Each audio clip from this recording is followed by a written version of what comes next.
It's amazing what can come across the radar that can move precious metals one way or another. And as far as silver and gold's price, there's only one thing that's keeping it alive today.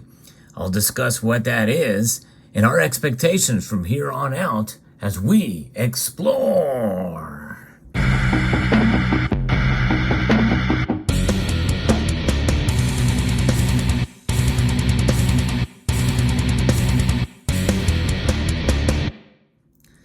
Expectations from here on out.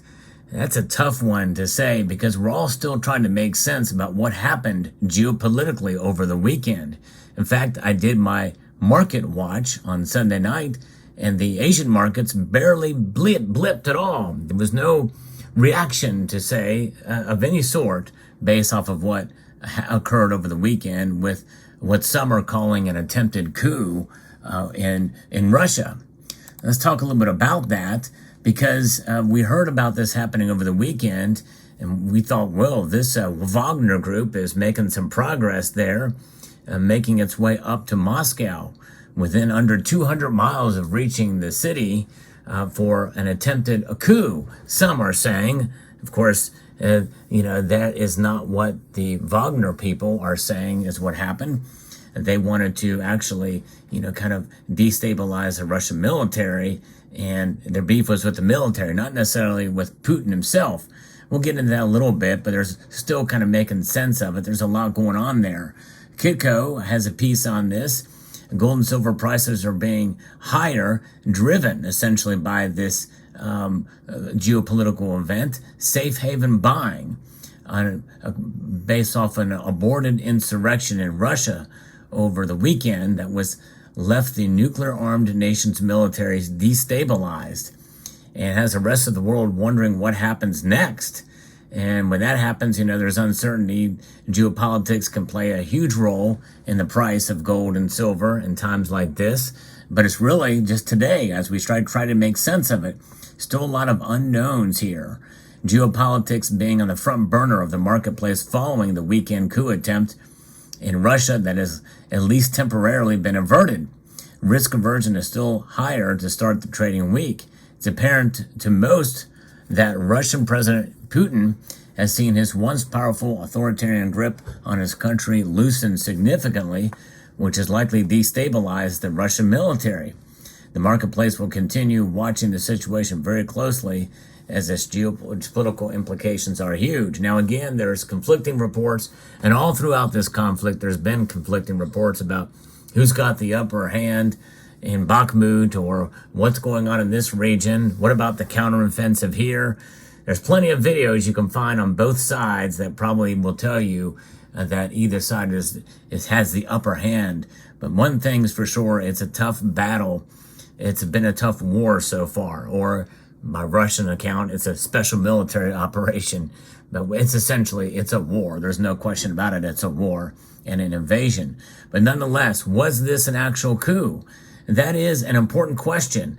And I'm not necessarily talking about in relation to, the geopolitics and the situation there in Russia. Is that no matter how you label it, it's the fact that we really don't know if that was the case. And will this leader of the Wagner group, I forget his name, be protected by Belarus, who essentially brokered a deal that this thing would be averted, this march on Moscow. And according to this leader, this coup, this attempt was to try to send a message and a political message to the military that things need to be changed there because they had bombed that group or an outfit in Ukraine. Nonetheless, no matter how you interpret it, we're still trying to make sense. All sides are trying to really make sense of what happened there and where things will go from here on out. Will Putin poison this guy in Belarus? I don't know. Is there going to be a bait and switch type scenario? We don't know. And how is the military that weak that allowed the Wagner group to essentially take over the military influence sphere of an area the size of Florida? I don't know.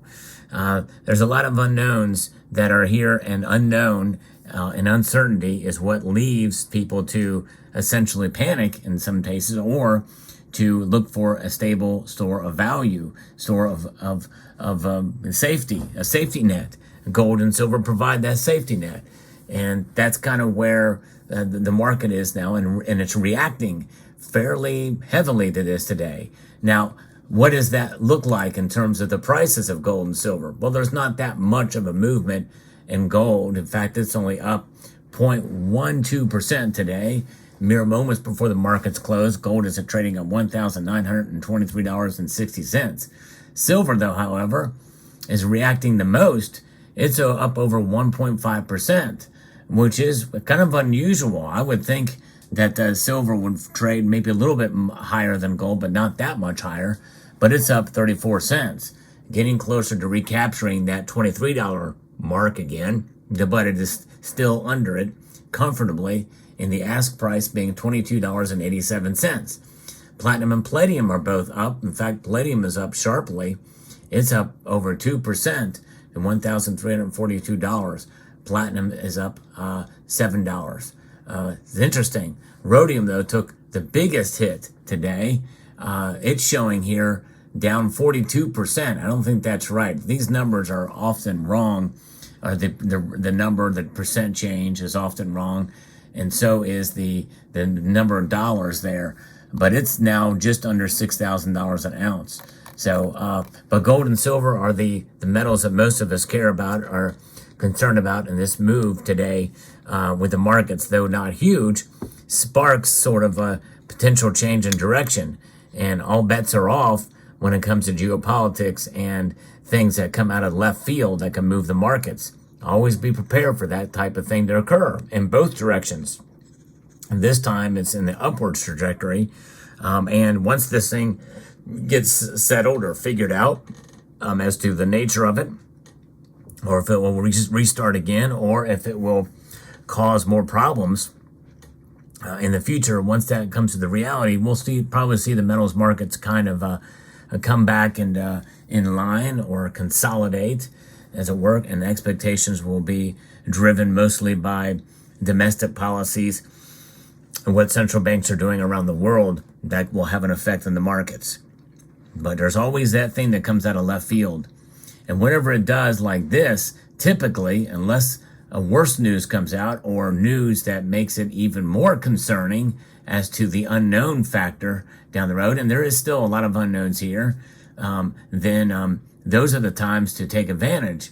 And what do you do to take advantage if the price rises dramatically during an event like this? It's not a black swan per se, but it is certainly an event that has causes for concern, and it could last a couple of days. That the fear of the unknown and the absolutely emotional reaction, well, that's a time not to buy.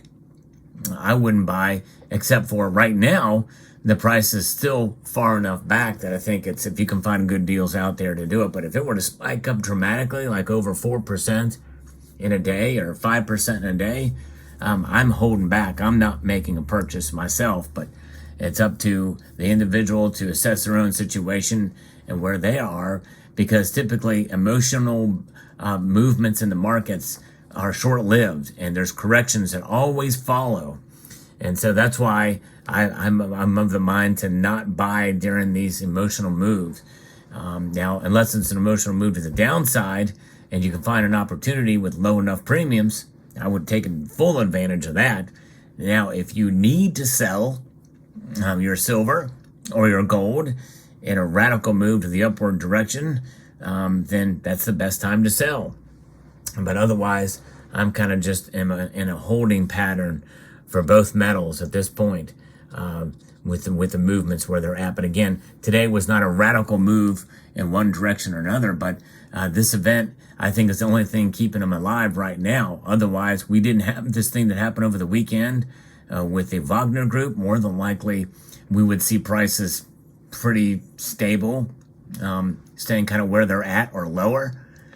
And I think we're in for that through the rest of the summer. But again, situations like this can always pop up, and they can either worsen or they can resolve themselves. But nonetheless, it'll be very interesting to see how this plays out. We'll keep an eye on it. And it just goes to show you there's a lot of different factors that can affect the price of gold and silver.